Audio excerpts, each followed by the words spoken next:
Halo semua, Assalamualaikum warahmatullahi wabarakatuh. Kenalkan kami dari tim kelompok 1 perancangan arsitektur smart campus berbasis microservice. Nah, di video kali ini kami akan membahas mengenai perancangan tersebut. Namun saya juga tidak sendiri, saya bersama dengan dua rekan saya. Nanti akan memperkenalkan diri sendiri. Untuk video kali ini yaitu mengenai perancangan arsitektur smart campus berbasis microservice. Topik ini disusun untuk memenuhi capaian pembelajaran mata kuliah sistem terdistribusi. Fokus utama dari rancangan ini adalah menghasilkan sebuah sistem smart campus yang efisien, pengelolaan layanannya aman dari sisi keamanan, data, dan juga akses, serta scalable sehingga mampu menyesuaikan diri terhadap peningkatan kebutuhan pengguna di lingkungan kampus. Selanjutnya, dari latar belakang yang kami ambil ini adalah dari rancangan yang diajukan. Perguruan tinggi pada masa kini membutuhkan sistem yang efisien, terintegrasi, dan mudah diakses oleh seluruh sivitas akademika, baik mahasiswa, dosen, maupun tenaga kependidikan. Konsep Smart Campus hadir sebagai jawaban atas kebutuhan tersebut. Smart Campus mendukung berbagai layanan akademik, non-akademik, dan juga beberapa memanfaatkan teknologi informasi dan juga Internet of Things atau biasa teman-teman itu sebut yaitu IoT.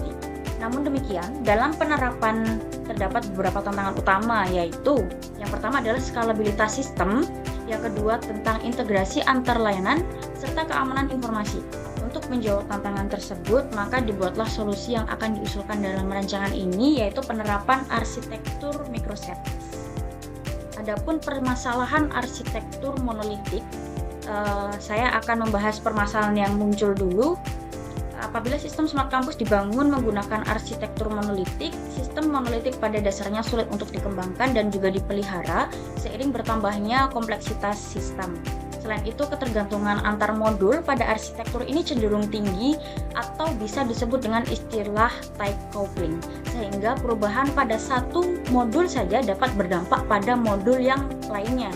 Arsitektur monolitik juga tidak fleksibel apabila terdapat kebutuhan penambahan fitur baru serta memiliki skalabilitas yang terbatas dan juga rawan terhadap kegagalan sistem secara keseluruhan apabila salah satu bagian mengalami error.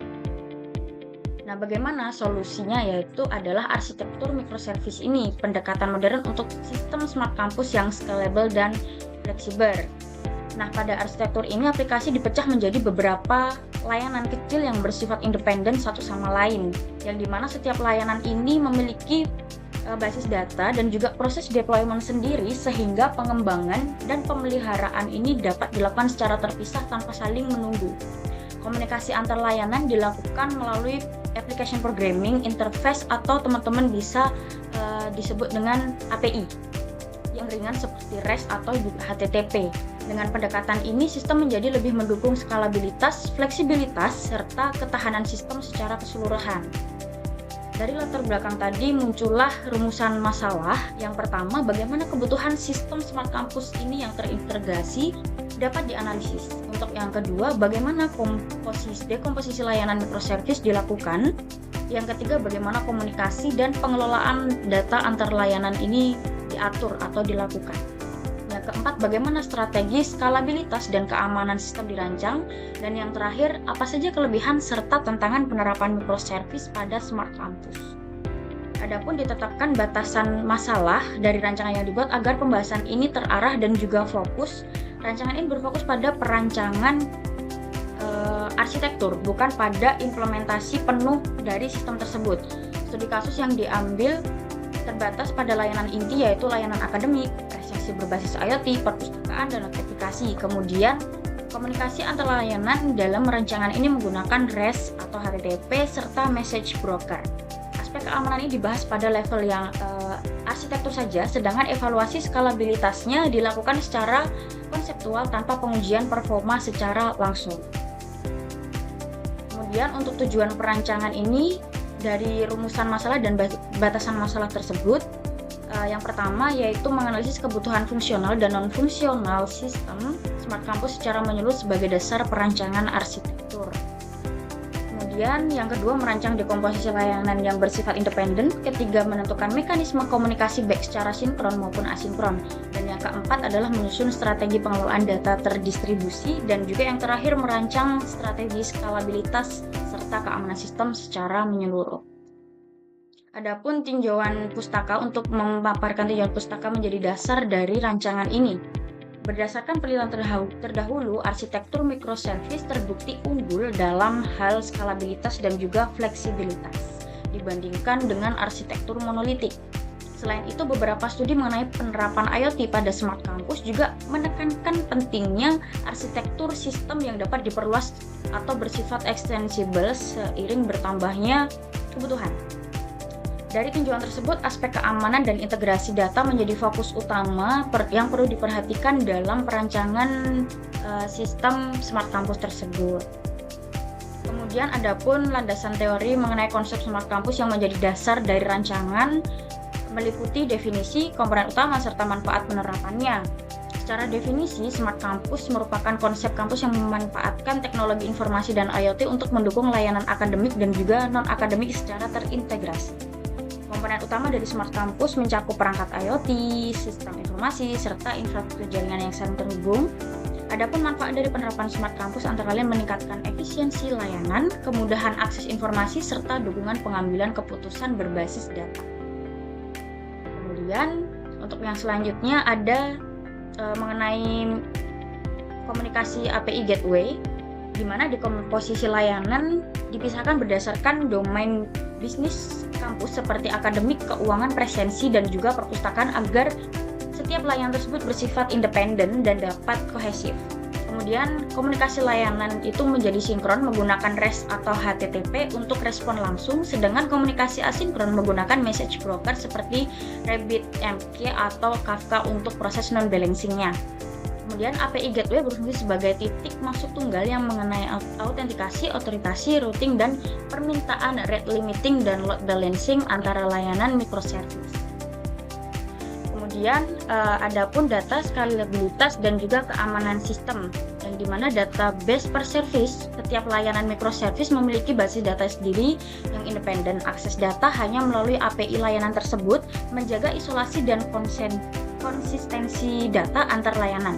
Kemudian skalabilitas ini containerization menggunakan Docker dan askertasi dengan Kubernetes yang memungkinkan horizontal scaling pada layanan sesuai kebutuhan beban kerja sistem secara dinamis. Keamanan sistem diterapkan melalui OAuth 2 dan JWT untuk autentikasi HTTPS atau TLS untuk enkripsi komunikasi tersebut secara RBAC untuk kontrol akses berbagai peran di setiap layanan. Kemudian untuk metodologi perancangan akan dijelaskan oleh rekan saya selanjutnya. Oke, perkenalkan saya Rindi Nurwulandari dengan NIM 230300113. Di sini saya akan melanjutkan pembahasan mengenai metodologi perancangan untuk arsitektur smart campus berbasis microservice. Nah, di sini ada pendekatan berbasis capaian pembelajaran, arsitektur berorientasi layanan. Nah, fase pertama ada analisis dan dekomposisi. Nah, analisis di sini ada dua hal, yaitu analisis kebutuhan fungsional dan non-fungsional sistem smart campus yang dilanjutkan dengan dekomposisi layanan berdasarkan domain bisnis kampus menjadi 9 microservice independen. Kemudian memasuki fase kedua, ada komunikasi dan data. Di sini ada perancangan pola komunikasi sinkron, REST API, dan asinkron melalui message broker, serta strategi pengelolaan data dengan pola database per service dan event-driven replication. Kemudian ada fase ketiga, ada skalabilitas dan keamanan. Di sini merupakan penerapan strategi skalabilitas horizontal dengan Docker dan Kubernetes, serta implementasi keamanan berlapis menggunakan OAuth 2 dan JWT, kemudian ada HTTPS atau TLS dan RBAC pada setiap layanan. Oke. Selanjutnya ada analisis kebutuhan sistem. Nah, seperti yang sudah saya sebutkan tadi, ada dua hal, kebutuhan fungsional dan non-fungsional Smart Campus. Nah, kebutuhan fungsional itu terdiri dari autentikasi dan otorisasi pengguna, kemudian ada manajemen data akademik dan mahasiswa, kemudian ada sistem keuangan dan pembayaran, kemudian ada lagi presensi berbasis IoT, kemudian ada notifikasi secara real time, dan dashboard monitoring terpusat. Sedangkan untuk kebutuhan non-fungsionalnya ada skalabilitas horizontal perlayanan, keamanan berlapis, OAuth 2, JWT, dan RBAC, ketersediaan sistem tinggi, high availability, kemudian ada maintainability dan kemudahan pemeliharaan. Yang terakhir ada interoperabilitas antar layanan. Selanjutnya ada dekomposisi layanan. Di sini terdiri dari 9 microservice. Ada layanan inti, layanan akademik, dan layanan pendukung. Nah, pada tahap dekomposisi layanan ini, arsitektur microservice yang kami rancang berbeda dengan sistem monolitik yang seluruh fiturnya berada dalam satu aplikasi. Nah, pada microservice, tiap fungsi utama dipisahkan menjadi layanan yang berdiri sendiri. Tujuannya agar sistem lebih mudah dikembangkan, dikelola, dan dipelihara. Dalam rancangan Smart Campus ini terdapat 9 layanan utama tadi. Yang pertama adalah Authentication Service yang berfungsi mengelola proses login dan keamanan pengguna. Kemudian ada Student Service dan Lecture Service untuk mengelola data mahasiswa dan dosen. Selanjutnya terdapat Academic Service yang menangani aktivitas akademik seperti jadwal, kemudian mata kuliah, maupun nilai. Kemudian ada lagi Library Service untuk mengelola seluruh layanan di perpustakaan. Untuk kebutuhan administrasi tersedia Finance Service, kemudian untuk mengelola pembayaran maupun data keuangan. Lalu terdapat Attendance Service yang menangani presensi berbasis IoT. Selain itu ada Notification Service yang bertugas untuk mengirimkan berbagai notifikasi kepada pengguna. Dan yang terakhir adalah Dashboard Service yang berfungsi untuk menampilkan informasi dari seluruh layanan dalam satu tampilan sehingga untuk memudahkan proses monitoring sistem. Nah, dengan pembagian layanan seperti ini, jika salah satu layanan mengalami gangguan atau ingin diperbarui, layanan lainnya tetap dapat berjalan secara normal. Oke, selanjutnya ada komunikasi antar layanan. Nah, di sini komunikasi antar layanan yang saling berkomunikasi. Pada arsitektur ini digunakan 3 komponen utama, yaitu REST API, Message Broker, dan API Gateway. Nah, REST API di sini digunakan ketika layanan membutuhkan komunikasi secara langsung atau sinkron. Sebagai contoh, ketika mahasiswa membuka data profil, nah, sistem akan merespon atau meminta data ke layanan yang bersangkutan melalui REST API tersebut.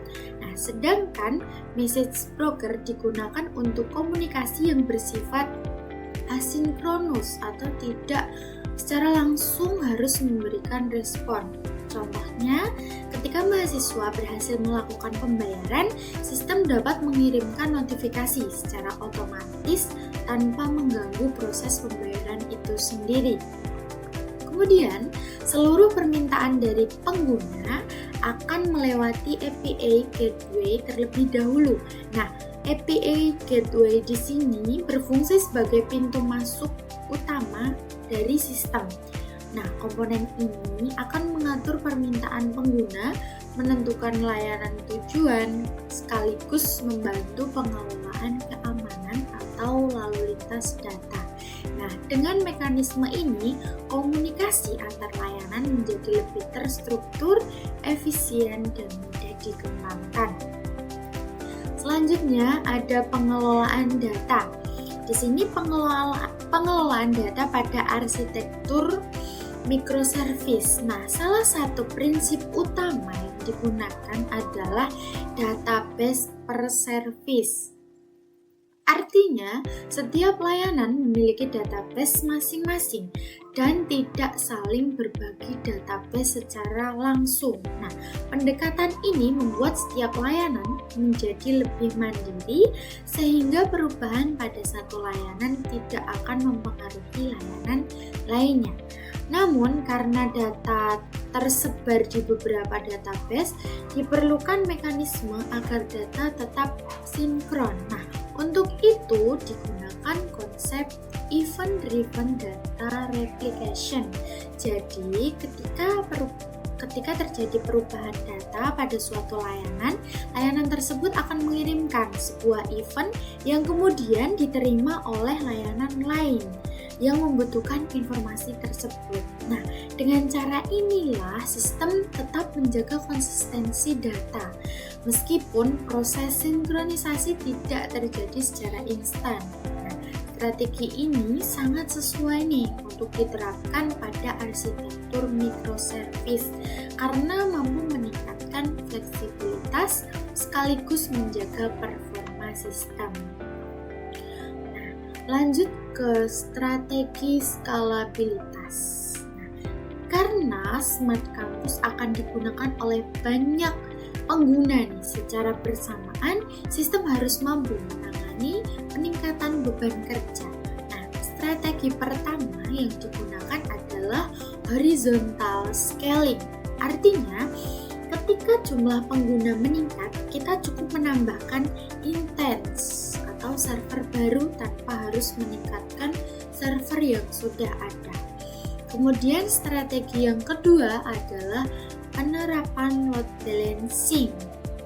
Nah, di sini load balancer atau load balancing berfungsi membagi permintaan pengguna ke beberapa server sehingga beban kerja menjadi lebih merata dan tidak menumpuk pada satu server saja. Selain itu, sistem juga akan menerapkan asynchronous processing. Proses-proses yang tidak membutuhkan respon secara langsung seperti pengiriman notifikasi atau sinkronisasi data akan diproses di belakang layar sehingga aplikasi tetap cepat digunakan. Kemudian, untuk mendukung seluruh strategi tersebut nih, sistem memanfaatkan teknologi Docker sebagai containerization atau Kubernetes sebagai platform orkestrasi. Dengan kombinasi inilah proses deployment, pengelolaan layanan, hingga penambahan server dapat dilakukan dengan lebih mudah dan efisien. Kemudian masuk ke strategi keamanan. Karena Smart Campus mengelola banyak data yang penting, aspek keamanan menjadi salah satu prioritas utama di sini. Pertama, proses autentikasi pengguna menggunakan OAuth 2 dengan JSON Web Token atau JWT tadi. Setelah pengguna berhasil login, sistem akan memberikan token yang digunakan untuk mengakses layanan nih, tanpa harus melakukan login berulang kali. Selanjutnya, seluruh komunikasi data menggunakan protokol HTTPS atau TLS, sehingga data yang dikirimkan akan terenkripsi dan lebih aman dari penyadapan.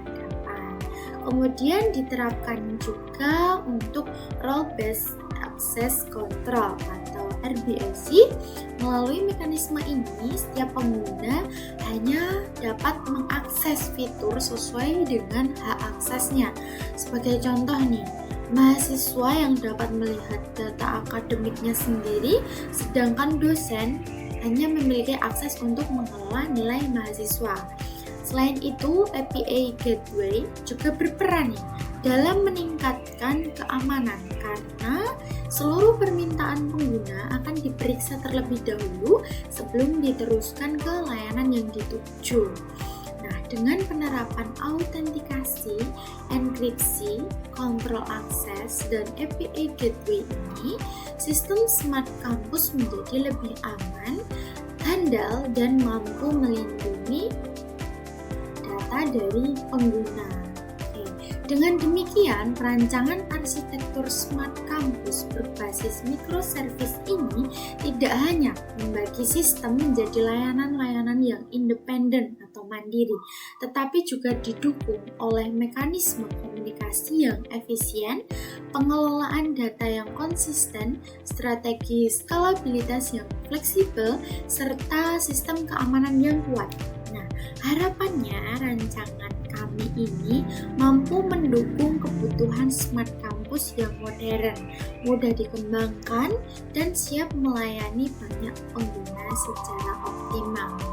Oke, untuk materi atau pembahasan rancangan arsitektur kami akan dilanjutkan oleh Adila. Assalamualaikum warahmatullahi wabarakatuh. Perkenalkan, nama saya Adil Ahmad Nisa di 23030016. Di sini saya akan melanjutkan pembahasan mengenai hasil rancangan arsitektur. Diagram arsitektur microservice Smart Campus. Nah, 9 layanan independen dengan API Gateway dan Message Broker. Database terpisah, perlayanan untuk isolasi data, skalabilitas horizontal, dan keamanan berlapis di setiap level arsitektur. Nah, arsitektur modular mencakup authentication, student, lecturer, academic, library, finance, attendance, notification, dan dashboard service. Nah, semua itu terhubung melalui REST API dan message broker. Selanjutnya adalah hasil rancangan diagram arsitektur microservice system Smart Campus. Nah, pada slide ini dipaparkan hasil dari rancangan arsitektur Smart Campus berbasis microservice yang telah disusun. Secara keseluruhan, rancangan ini menghasilkan 9 layanan independen sebagaimana telah dijelaskan pada definisi layanan. Selain itu, rancangan ini juga menghasilkan komponen pendukung berupa API Gateway sebagai titik akses utama, message broker untuk komunikasi asinkron, serta penerapan prinsip database per service pada setiap layanan. Dan demikian hasil rancangan ini membentuk sebuah arsitektur modular yang fleksibel dan siap dikembangkan lebih lanjut. Lalu selanjutnya ada diagram sequence alur komunikasi antar layanan. Berdasarkan hasil perencanaan yang telah dipaparkan sebelumnya, arsitektur ini terdiri atas 5 lapisan utama, yaitu client layer sebagai antar muka pengguna, API Gateway sebagai pintu masuk permintaan, microservice layanan, microservice layer sebagai layanan yang berisi seluruh layanan independen, data layer untuk menyimpan data masing-masing layanan, serta message broker untuk komunikasi asinkron antar layanan. Diagram arsitektur yang ditampilkan pada slide ini menggambarkan bagaimana kelima lapisan tersebut saling terhubung dan bekerjasama dalam satu kesatuan sistem. Selanjutnya ada kelebihan dan tantangan. Pada slide ini akan dipaparkan kelebihan serta tantangan dari penerapan arsitektur microservice pada Smart Campus. Dari sisi kelebihan, arsitektur ini menawarkan skalabilitas tinggi per layanan, isolasi kegagalan antar layanan, fleksibilitas teknologi tiap service, pengembangan dan deployment cepat, dan tim dapat bekerja secara paralel oleh beberapa tim. Namun demikian, terdapat pula beberapa tantangan yang diperhatikan. Antara lain, yaitu kompleksitas operasional yang lebih tinggi, inkonsistensi antar data layanan, potensi latensi jaringan akibat komunikasi antar layanan, serta kebutuhan monitoring dan DevOps yang lebih kompleks dibandingkan arsitektur monolitik. Sebagai penutupan pembahasan dapat disimpulkan bahwa penerapan arsitektur microservice memberikan banyak manfaat bagi pengembang sistem kampus, terutama dalam hal skalabilitas, fleksibilitas, dan ketahanan sistem dibandingkan dengan arsitektur monolitik. Adapun beberapa saran yang dapat disampaikan untuk mengembangnya lebih lanjut antara lain memanfaatkan Docker dan Kubernetes secara optimal, penerapan distribut tracing untuk memantau alur permintaan antar layanan, serta penggunaan centralized logging untuk memudahkan proses monitoring. Selain itu, disarankan pula penerapan circuit breaker untuk mencegah kegagalan beruntun antar layanan serta dilakukan load testing guna memastikan sistem mampu menangani beban pengguna secara optimal. Demikian presentasi yang dapat kami sampaikan sebagai kelompok 1 mengenai perancangan arsitektur smart campus berbasis microservice. Dapat disimpulkan bahwa rancangan ini diharapkan mampu menjadi solusi atas permasalahan skalabilitas, integritas data, dan keamanan yang selama ini menjadi tantangan pada sistem kampus konvensional. Terima kasih kepada Ibu dosen pengampu mata kuliah sistem terdistribusi atas perhatiannya. Kami dari kelompok 1, terima kasih. Wassalamualaikum warahmatullahi wabarakatuh.